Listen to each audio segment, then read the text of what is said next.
So yeah, it's been interesting, and I'll give you a story. I had so many, but let me pick on one of a Maasai girl. A Maasai girl goes through a lot by the time they grow up. And would you imagine in a situation where about 70% of the births recorded are for children below 17 years? So by the time you're 17, you're actually a returning mother to have a second child. So you have mothers delivering at 12 years, 13, 14, 15, 16, 17. But where does all this start from? So in a community in Masai Mara, very well endowed with resources, wildlife, a lot of money from tourism, but very patriarchal. So the man calls the shots. He runs the resources, the livestock, the money, the proceeds from the land leasing to tourist conservations. But the women never get to access this. So the girls will lack something as small as a sanitary towel. And this makes this girl get pregnant as she's going to get it. The father doesn't understand, because traditionally, the moment you are circumcised, then your father is not even supposed to shake your hand. Your greetings can be mere bowing in front of your father. He does not come into contact with you. But does it mean that when a girl is 10 years, 11 years, 12 years, they stop needing their fathers? No, they don't. But how do we go about it? So that has been a question, because a lot of money has been put into challenging, into fighting the culture and norms. I'm careful about saying challenging, because most of us were looking to fighting the culture of FGM, fighting the culture of early marriages, teenage pregnancy. But should we really fight? And that's when, as a project, we asked what has been done wrong? What can we do differently?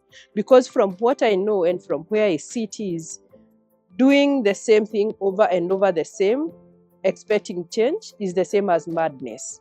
So that's when we sat and wondered, why hasn't it changed?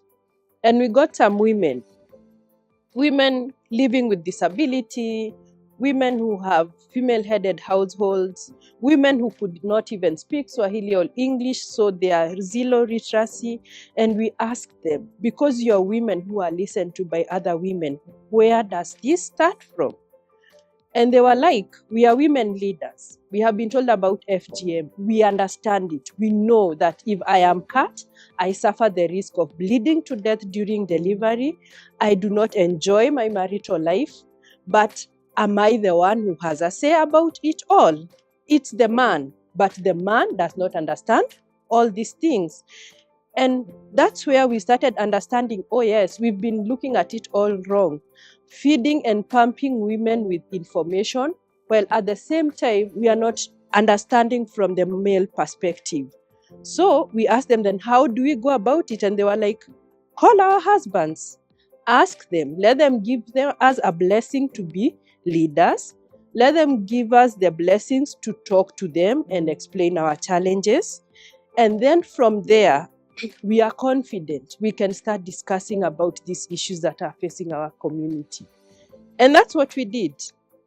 We called their husbands, actually, mostly the husbands of these women leaders who had already been identified.